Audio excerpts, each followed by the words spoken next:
Hi అండి. అందరూ ఎలా ఉన్నారు? బాగున్నారా?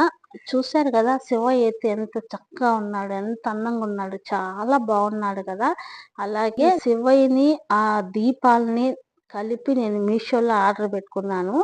చాలా మంచిగొచ్చాయన్నమాట. క్వాలిటీ కూడా చాలా బాగున్నాయి. దీపాలైతే చాలా బాగున్నాయి. అలాగే శివలింగం కూడా నాకు చాలా నచ్చింది.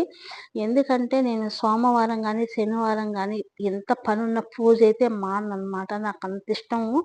అయితే చాలా తక్కువ ప్రైజ్‌కే ఇచ్చారనమాట. ఈ ధూపం ఎత్తి శివయ్య మీద పెడితేనా చాలా ఆ పొగంతా శివయ్యకి చుట్టుకుంటూ చాలా బావుందనమాట. ఎంత మంచిగా ఉందంటే అంత మంచిగుంది. ఇంట్లో కూడా మనకి చూసేదానికి చాలా కనువింపుగా ఉందనమాట. అలాగే నేను డ్రెస్సులు గూడా మీషోలోనే పెట్టుకున్నాను. కాటన్ డ్రెస్సులు చాలా బాగున్నాయి. తక్కువ ప్రైజే అనమాట. క్వాలిటీ కూడా చాలా బాగున్నాయి. మీకెవరికన్నా ఇవి గాని నచ్చుంటే లింక్ అని నాకు కామెంట్ చేయండి. నేను ఖచ్చితంగా మీకైతే లింక్ పంపిస్తాను. వీడియో నచ్చుంటే లైక్ చేయండి. మన ఛానెల్ సపోర్ట్ చేయండి. ఓకే. Bye friends.